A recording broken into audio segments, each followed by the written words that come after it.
So, gapod kaayos ulan, oh. Tug na pin pa na. Ay, dali sa. Oh.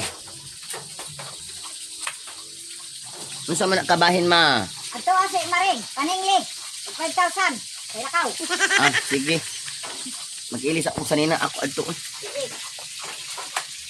Layo ra bagot tong ilang iyaan, oh. Ang pagpaningin na kanang 5,000. Te, may buntag te. Gisugo day kong mamagpaanhi te paningil sa imong utang nga 5,000.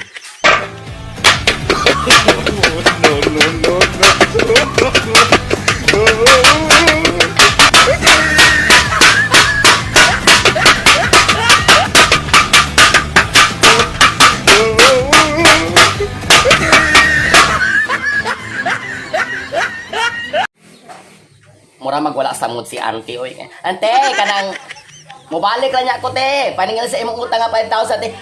Aris ako te. Bye bye te. Ama, ako nang giadto tong imong kumari. Ako na siyang gipaninglan sa iyang utang nimo nga 5,000 unya kay pagtawag na ko si ngalan isog man ka isa nga tanan. Da duk-duk man anyang kalahang adako kaya dako pakit yung sundang iyang ipangtagta. Di na kung balik ito mahadlok na ko maningil sa imong kumari unsa man na siya. Sa man po na siya gani nag-unag pangutang. Unya di na siya mobayad, ngisog puday dayon. Ing na siya yawa.